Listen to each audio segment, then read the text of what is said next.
আজকে আমরা পদার্থবিজ্ঞানের দ্বিতীয় অধ্যায় গতি সম্পর্কে জানব। গতি সম্পর্কে জানতে হলে আগে কয়েকটি বিষয়ের ধারণা থাকা দরকার।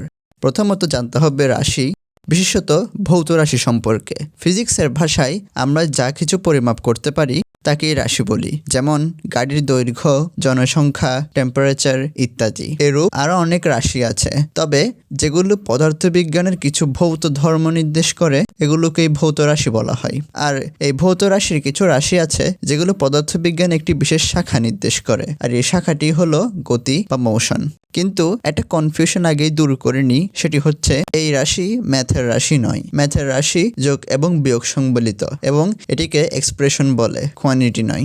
আবার এই ভৌত রাশিগুলো দুই রকম হয়, স্কেলার আর ভেক্টর রাশি। এগুলোকে অদিক বা সদিক রাশিও বলা হয়। স্কেলার হলো ওই সমস্ত রাশি যাদের শুধুমাত্র মান বা ম্যাগনিটিউড দরকার হয়, যেমন সময়, ভর, তাপমাত্রা, দৈর্ঘ্য ইত্যাদি। খেয়াল করে দেখো তো, ভর বলার সময় কি কখনো বলেছ যে আমার ওজন 500 কেজি পশ্চিম দিকে? এটি কখনো বলতে হয় না। ভর সব দিকেই সমান হয়ে থাকে। এভাবে প্রত্যেকটা স্কেলারের জন্য দিকের প্রয়োজন হয় না। অন্যদিকে ভেক্টর রাশি হলো ওই সমস্ত রাশি যেগুলোর মান এবং দিক দুটোই দরকার হয়, যেমন বেগ। ধর একজন তোমাকে বলল আমি 1 কিলোমিটার/আওয়ার বেগে একটি ট্রেনকে ধাক্কা দিতে আসছি। তুমি তার পরবর্তীতেই প্রশ্ন করবে কোন দিক থেকে। দেখে বলাই যাচ্ছে বেগ বলার সময় শুধুমাত্র 1 কিলোমিটার/আওয়ার বললেই হয় না, দিকও বলতে হয়। বলের বেলায়ও একই। এটিও একটি ভেক্টর রাশি। মনে করো এখানে একটা পাথর সরাতে হবে। এখন দুটো ক্রেন আছে এবং তারা বল প্রয়োগ করছে। এখন বিপরীত দিক থেকে যদি তারা বল প্রয়োগ করে তাহলে ওই বল কোনো কাজে আসে না,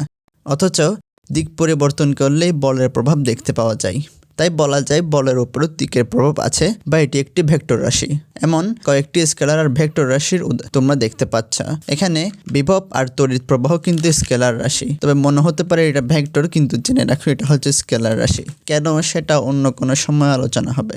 এখন রেস্ট বা স্থিতি আর মোশন বা গতি সম্পর্কে জানবো। সময়ের সাথে স্থান পরিবর্তন হলে তা গতি, আর না হলে তা স্থিতি হয়ে থাকে। এখন একটা সিনারিও নিয়ে চিন্তা করো। তুমি হেঁটে যাচ্ছ, অন্যদিকে তোমার শত্রুরা গাড়ি করে যাচ্ছে। এখন ওরা পাশ দিয়ে দ্রুত চলে গেল। তোমার মনে হয়েছে ওরা গতিতে আছে, অথচ গাড়ির ভিতরের মানুষেরা দেখছে তারা নিজেদের মতোই আছে।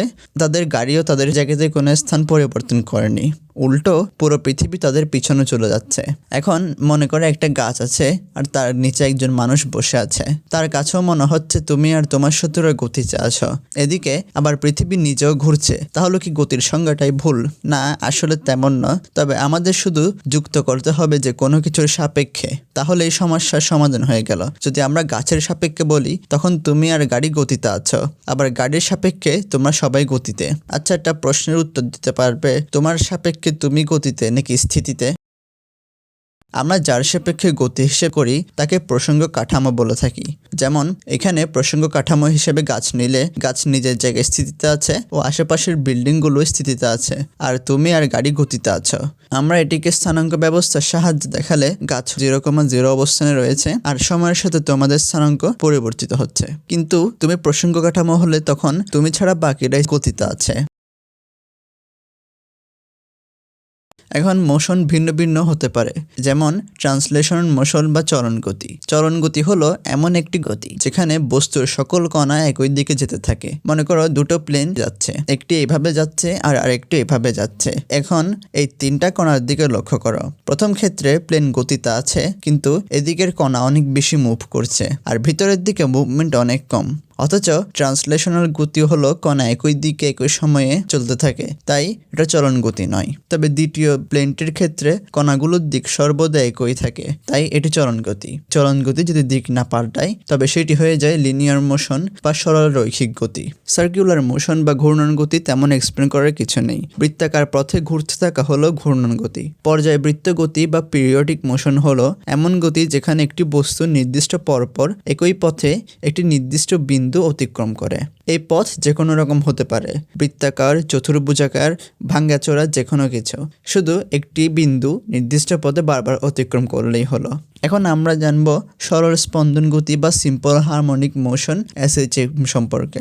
সরল স্পন্দন গতি হলো এক ধরনের স্পন্দন গতি, আর স্পন্দন গতি হলো বিশেষ পর্যায়বৃত্ত গতি। স্পন্দন গতি আর সরল স্পন্দন গতির পার্থক্য জানতে হলে আরো বাড়তি জিনিস পড়তে হবে, আর বইয়ে ওটা তেমন গুরুত্বপূর্ণ নয়। তাই এটুকু জেনে রাখো, পর্যায়বৃত্ত গতির বিশেষ শাখা হলো স্পন্দন গতি আর তার বিশেষ শাখা হলো সরল স্পন্দন গতি।